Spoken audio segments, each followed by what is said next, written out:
Ons fokus vanoggend weer op jou spaarplan en dalk selfs 'n paar wenke rakende hoe om die fondse aan te wend. Die finansiële adviseur van Everest Advisory Services, Dirk Grewé, kuier hier om meer uit te brei. Welkom terug by ons, Dirk. Goeiemôre Elsa, baie dankie, baie lekker om terug te wees. Goed, jy is van mening dat ons anders moet begin dink oor geld en wat om daarmee te maak en hoe om daarmee te werk te gaan. Wat bedoel jy? Ja. So ek dink as ek reg onthou, so ongeveer 6 of 7 weke terug het jy en Thys hierso gesit en julle het gesels oor SARS wat besig is om krane stywer toe te draai. Jy weet wanneer dit kom by Jan Alleman daar buite wat geld terugeis van die belasting wat hy betaal het. En jy weet hoe kreatief mense raak rondom daai konsep wanneer hulle nou die geld moet begin terugeis. Jy weet wat hulle alles begin doen sodat hulle van daai geld kan terugeis. En ek dink nie dit is nodig om so ver te gaan, om so kreatief te raak nie. Ek dink wat mense moet begin doen is ons moet begin fokus op hoe dit wat ek het, net 'n bietjie anders vir my kan werk. Jy weet, eerder as wat die goed net daar lê. Goed, so kan jy dalk 'n praktiese voorbeeld met ons deel? Yes, ek kan. Ek kan 2 voorbeelde met julle deel. So, baie mense sit met 'n noodfonds in 'n rekening. Okay, daardie rekening verdien slegs minimale rente. Okay, so baie mense dink nie daaraan om te gaan en te sê, okay, hoorie, maar ek kan daardie noodfonds op 'n ander manier by 'n ander maatskappy gaan aanwend wat vir my 'n baie beter rente toediening gaan gee, eerder as om die geld net, jy weet, in 'n rekening te gaan los nie. Dit is die een voorbeeld. Die ander voorbeeld is om te gaan en te gaan sê, okay, hoorie, maar ek het 'n paar rand wat nou hier in hierdie rekening lê. Wat kan ek anders met daardie geld doen as wat dit net daar lê?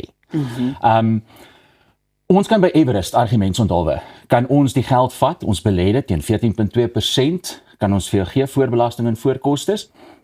Daardie belegging genereer vir jou 'n addisionele inkomste. Daardie inkomste kan dan aangewend word om weer iets anders vir jou te gaan bou aan die kant. So jy kan dan gaan en jy kan vir jou 'n aandeleportefeulje gaan skep. Jy weet waar jy 'n bietjie beter groei kan kry, bietjie meer riskant kan wees, bietjie meer risiko kan vat, terwyl 'n gedeelte van die geld nog steeds veilig gebeere is. Die laaste ene wat ek wil noem is jy en Elisei gesels gereeld oor aftreebeplanning. Ja. En die 27,5% wat 'n mens kan bære, of wat jy kan wegsit, dit maksimum R350,000 'n jaar. En wat jy kan terugeis van SARS af, omdat jy daardie aftreeanniteit het. Daardie aftreeanniteit skep dan nou vir jou daardie belastingvoordeel teen jou marginale koers. Dis nou 'n verskriklike rowwe som om te doen, maar as jy argumentsonthaalwe 25% belastingkoers het en jy R10,000 in jou aftreeanniteit gesit, gaan jy R2,500 van SARS af kan terugeis ten opsigte van daardie aftreeanniteit. Jy weet wat jy het. Baie mense sal dan gaan en jy weet, as dit nou strop trek, dan sal hulle gaan en gaan sê, okay, hoorie, maar ek kan nie 'n addisionele verhoging op my normale maandelikse premie bekostig nie. Okay. En nou hier is dit waar dit nou inkom om te sê, okay, maar ek moet net 'n bietjie anders dink oor hierdie konsep.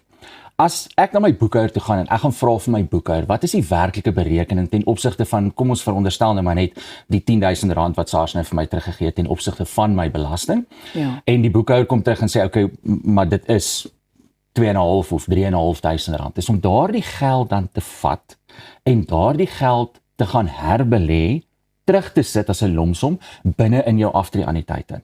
Want nou as jy R3,000 nou terugsit binne in daai aftreeanniteit in, het jy 'n R500 maandelikse verhoging tegnies gesproke gehad binne in daardie aftreeanniteit, wat jy nou eintlik gaan sê het vir die adviseur, luister, weet jy wat, ek kan nie 'n normale verhoging bekostig nie.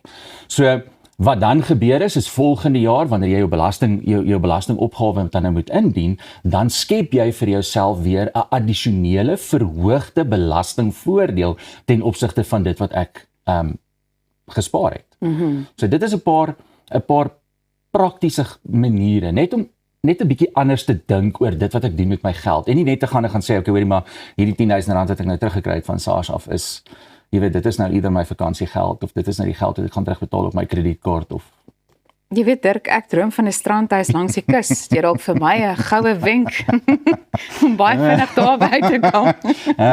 Ja, ek dink die groot ding is ek dink mense moenie net begin sit en sê luister, weet jy wat, ek belê geld nie. Ek dink dit is waar die grootste fout inkom. Is mense wat sê luister, weet jy wat, ek gaan en ek gaan sê okay, hoorie, ek vat my R100,000 of my R50,000 en ek gaan lê, jy weet, ek gaan dit ergens belê en ek dink die grootste fout is meeste van daardie beleggings word passief bestuur en nie aktief bestuur nie. En dit is waar ek dink meeste van die goeders vir meeste van die mense dan verkeerd loop om te sê luister, weet jy wat, my geld doen eintlik niks vir my nie en dit is hoekom ons dan nou aan die ander kant sit.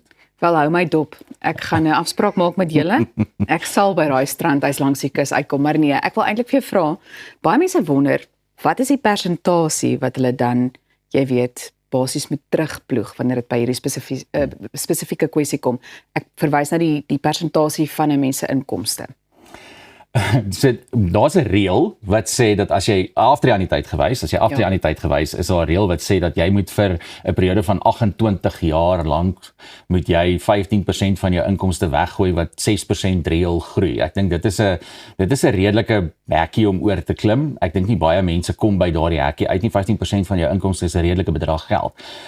Maar ek dink as jy gaan en soos ek gesê het, jy weet as jy gaan en jy sê okay, hoorie, maar in steede daarvan dat ek my belastinggeld gebruik op iets anders, as jy daai belastinggeld dan nou gaan doelgerig aanwend en sê okay, hoorie, ek gaan 'n gedeelte van hierdie geld terugdruk binne my aftreeanniteit en skep vir my 'n verhoogde belastingvoordeel vir volgende jaar, vat 'n gedeelte van daai geld, gaan sit dit in 'n belastingvrye rekening, argumentsonthaalwe, gedeelte van dit wat jy het wat in die bank lê, om te sê okay, hoorie, maar ek kan nie hierdie geld vat en net belê en wag dat dit vir my iets gaan doen nie. Daai geld moet vir my iets doen. Ek kan nie geld uitgee en sê jy weet, dit wat ek nou uitgee, gaan my geld kos nie. Ek moet gaan begin dink en sê, dit wat ek uitgee, gaan dit vir my iets genereer, wat ek dan kan gebruik om iets aan die kant te gaan bou. Ja. En ek dink dit is waar die mense se denkwyse moet begin uitkom, om te sê, okay, hoorie, maar ek gaan nie net hierdie geld vat, dit belê en dit moet nou net daar lê en passief bestuur word nie.